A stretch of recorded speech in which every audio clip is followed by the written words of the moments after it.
Hello and a hearty welcome to all my students. This is Ajit Anthony, teacher at Mount Litra Z School, Jhansi. In this video, we will discuss some of the topics for chapter number 4. So without wasting any time, let's begin. In this video, we will discuss the chapter number 4, that is sorting materials into groups.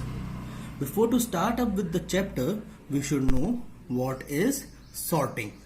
As sorting is an activity of arranging or placing the similar type of substance or object in a particular place, and sorting materials into groups as we have done it in our life without knowing it.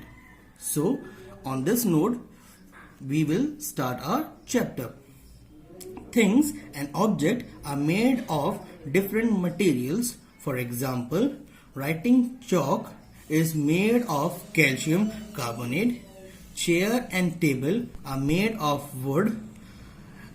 Cutlery is made from metals. Different materials have different properties. Depending on their properties, we make use of them.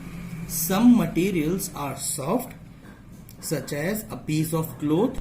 Due to its softness and property to absorb sweat, we use it to make garments. Some materials are hard and durable, such as metals. Hence, we make use of them as cutting tools and in cutlery. In this chapter, let us discuss or let us learn to classify materials into groups.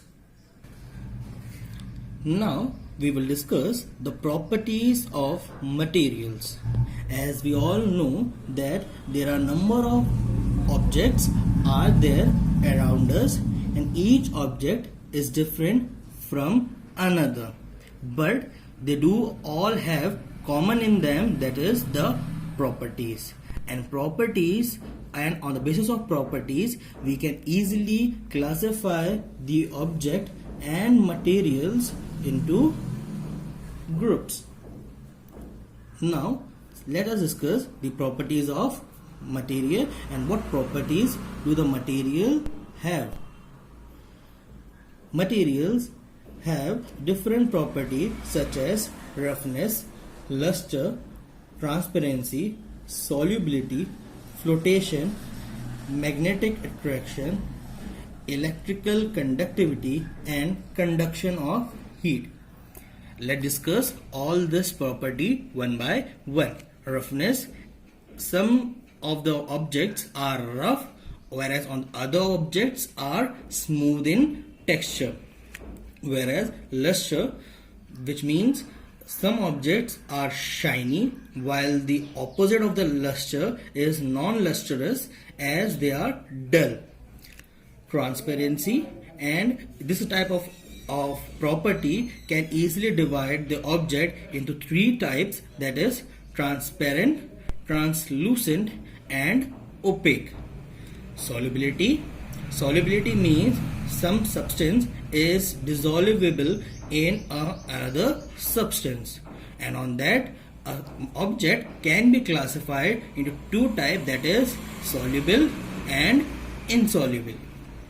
Flotation, an object which can easily float on water, whereas on the opposite side, object which cannot float on water. Magnetic attraction, as we all have played with the magnets, and we have noticed that some of the objects get attracted by the magnets, while another cannot be attracted by the magnets. So on this property, the object can be classified, which is magnetic attraction. Another is electrical conductivity. Electrical conductivity means some objects can easily conduct electricity through them, while another unable to conduct electricity. And conductor of heat, that means some of the materials or the object can easily conduct heat or can absorb or can transport heat through them, while another cannot. While another one which do not absorb or conduct heat are known as insulators. So now we will discuss each and every property one by one. Sorting and placing of similar things together is known as grouping. That means whatever object of similar properties we have are being placed in a proper or a particular group is known as grouping. For example, hard or soft, soluble or insoluble in water, made of metal or wood or other materials. Fleshy cut surface has luster, shine or looks dull. Now we will discuss the property that is appearance.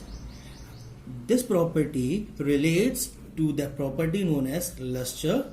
Some of the object are shiny, which are known as lustrous, while the another one is dull in appearance, so they are non-lustrous. Let's discuss what this particular topic tells us. Shine on a material is known as luster. Some materials have natural shine on their surface, while some materials shine when they are freshly cut or rubbed. For example, gold, copper and silver have natural shine, while a piece of sodium when cut with a knife appear to have sheen. Materials that look dull are referred as non-lustrous. All gas are non-lustrous. Over here we can also include wood as non-lustrous as an example. Now we will discuss the property that is hardness. Material that cannot be easily pressed or compressed are known as hard. Most of the metals are hard in nature. Material can be easily pressed at any time. Deformed are known as soft metals or soft materials. Sponge, cookie, dough, marshmallow and cotton are some of the soft metals. Here we have discussed from this topic, that is there are some materials which are hard in nature, which cannot be compressed easily, whereas on the opposite hand there are some objects or materials which can be compressed easily. So here we discuss the materials on the basis of hardness, that is hard substance or soft substance. In this video we have discussed sorting materials into group. What is sorting? Properties of materials, which are appearance and hardness. Hope you all have enjoyed this session. Thank you.